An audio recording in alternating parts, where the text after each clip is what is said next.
Jean-Pierre Girard, tu as bien connu Jimmy Gueux. Alors pourrais-tu nous dire quelques mots sur tes contacts que tu as eus avec Jimmy? J'ai eu des contacts réguliers avec Jimmy Guilleux pour diverses raisons. En fait, Jimmy s'intéressait beaucoup à la parapsychologie. On peut comprendre que c'était un petit peu un domaine voisin un peu de son travail qu'il faisait sur les extraterrestres. En fait, lui, ce qui l'interpellait, c'est surtout pourquoi, au fond des sujets psy, manifester ses capacités, ses surcapacités, on va dire. Et il avait émis l'hypothèse, après tout, qu'en savons-nous vraiment, qu'il y avait sur la planète plusieurs sujets qui auraient été désignés en quelque sorte, ou dont on aurait favorisé de l'extérieur, encore une fois, pas seulement sur le plan terrestre, donc on aurait favorisé ses capacités, surtout pour voir comment comment les êtres humains réagiraient devant des sujets qui présenteraient ces surcapacités. Et ça, c'est extrêmement intéressant parce que on voyait très bien que cette approche pouvait être une hypothèse crédible, en fait. Pouvait être une hypothèse crédible. On l'a vu, ça c'est un petit commentaire que je fais, on a bien vu que la difficulté, d'ailleurs, à faire accepter par la communauté scientifique les sujets qui faisaient ces phénomènes un petit peu hors normes. Hors normes. Et lui suggérait que c'était instillé comme ça progressivement une dimension différente de l'homme pour son devenir, en maîtrise de la télépathie, maîtrise de la télékinésie, de la psychokinèse, etc. Pouvant être utilisé autre chose que pour faire des torsions de petites cuillères, bien sûr, ou de barres d'acier.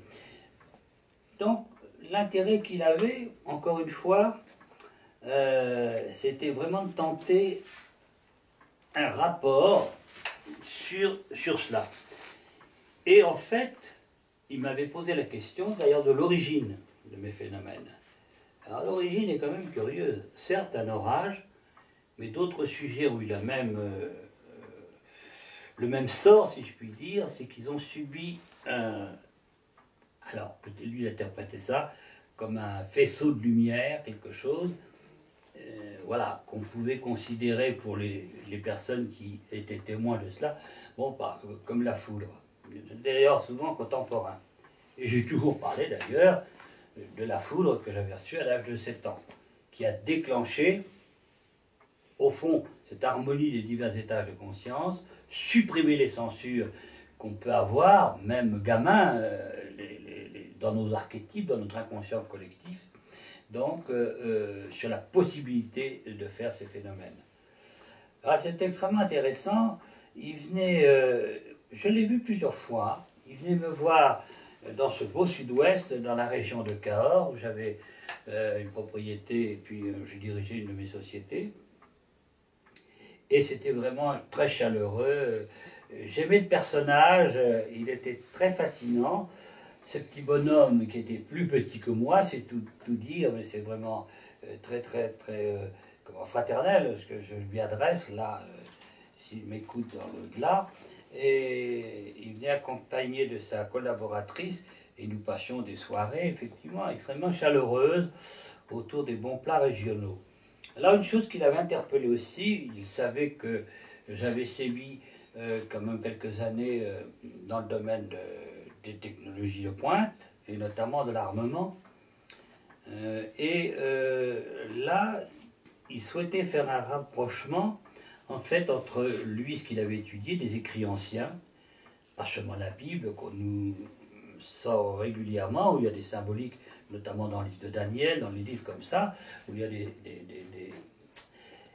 des figures, on va dire, métaphoriques, mais pas seulement, quand même, pas seulement, ou seulement métaphoriques, mais qui veulent représenter quand même quelque chose qui pourrait être calqué sur des technologies qui sont maintenant à notre disposition.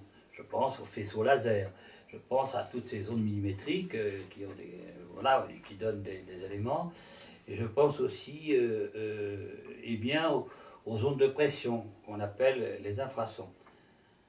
Alors, oui, les infrasons, oui, c'est connu. Non, les infrasons, on les connaît, certes, on sait leurs désagréments qu'ils peuvent causer à une certaine intensité, mais ce qu'on sait moins, c'est qu'on ne savait pas les cohérer. Il se trouve que dans les textes anciens, on se rend compte que c'est les technologies, entre guillemets, apportées d'extérieur ou pas, moi c'est pas à moi d'en juger, eh bien, ces infrasons étaient cohérés. Alors, c'est une technologie qu'on connaît que depuis quelques années. J'en parle avec une certaine, disons, pertinence, puisque j'ai travaillé à cette mise au point d'une directivité des infrasons, ce qui était le grand point d'interrogation posé aux diverses armées, que ce soit Tsahal, que ce soit l'UHRMI, que ce soit également donc l'armée française. Parce qu'évidemment, c'est une arme un peu redoutable dans la mesure où on n'entend pas ces émissions, ces canons infrasons, on ne les entend pas, et ils font des dégâts qui peuvent être effectivement mortels.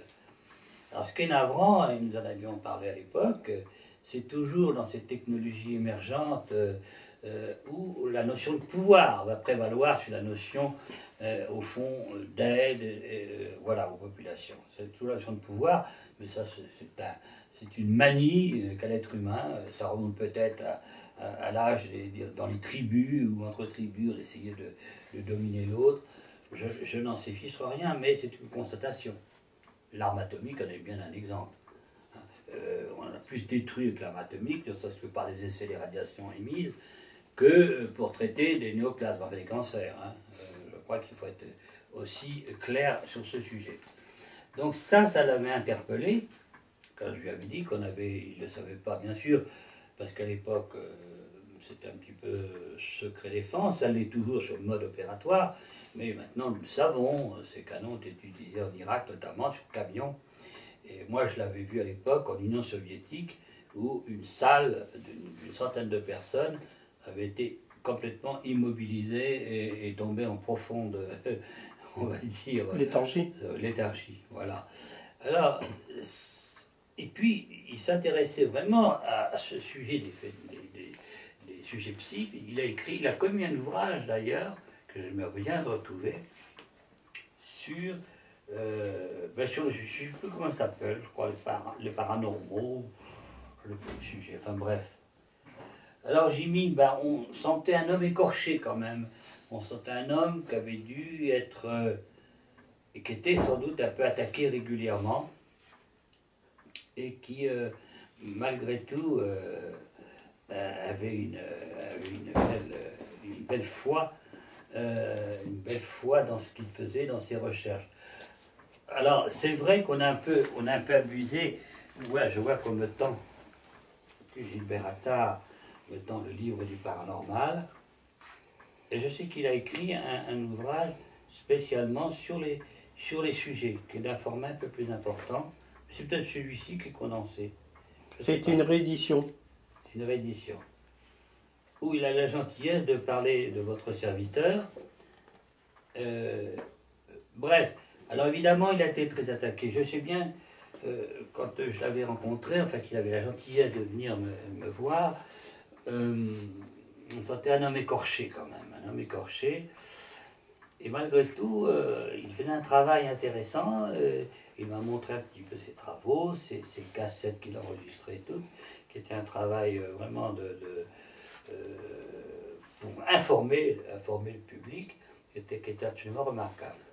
Et Jimmy Guilleux laisse encore aujourd'hui une trace dans la mémoire de ceux, pas seulement ceux qui l'ont connu, mais même je vois dans les gens, je crois, dans mes conférences ou dans mes stages, de gens qui font souvent référence à Jimmy Guilleux pour savoir le rapprochement un petit peu qu'il pourrait y avoir entre des manifestations extraterrestres et au fond quelques sujets comme ça dispersés qui auraient ces capacités, ces surcapacités.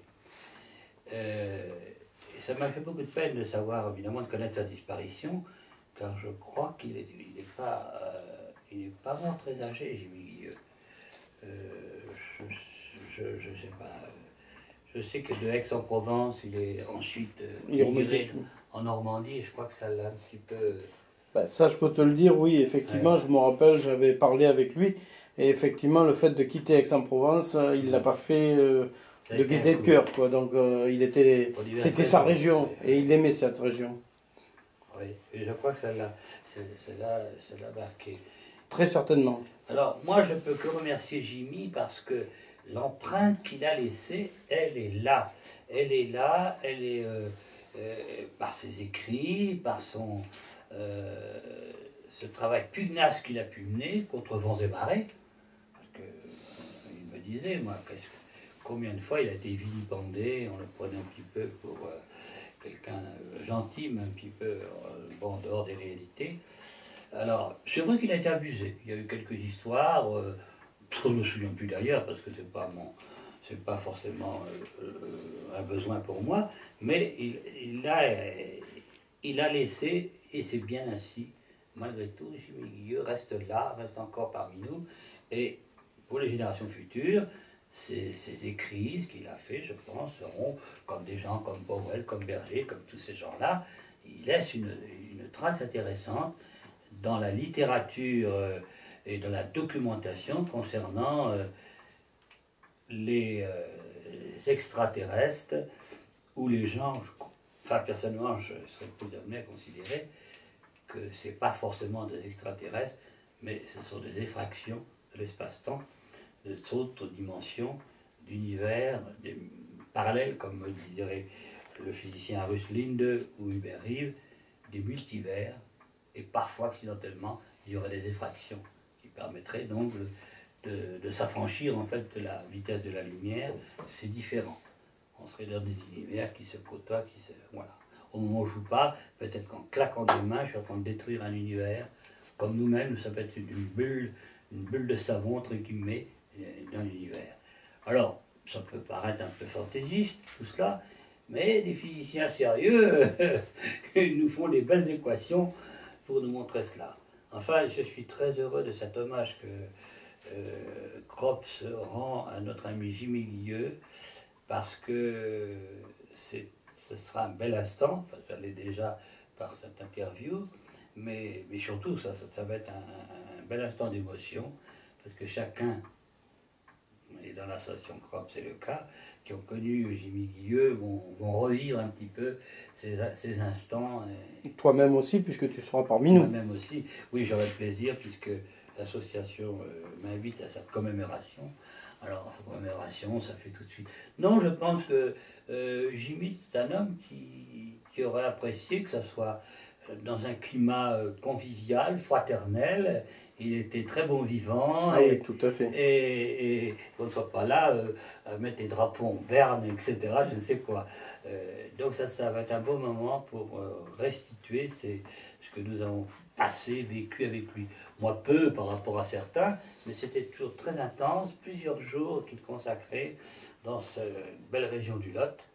Et voilà, je ne pensais pas aujourd'hui être amené à reparler de Jimmy, mais je le fais bien volontiers. Et je remercie encore l'association Krops, représentée par son président Gilbert Attard, de m'avoir invité à remonter dans ma mémoire ces souvenirs de ces entretiens avec Jimmy. Merci. Eh bien, merci Jean-Pierre, merci bien encore de ce témoignage émouvant aussi à l'encontre de Jimmy Guilleux. Je te remercie encore, à bientôt.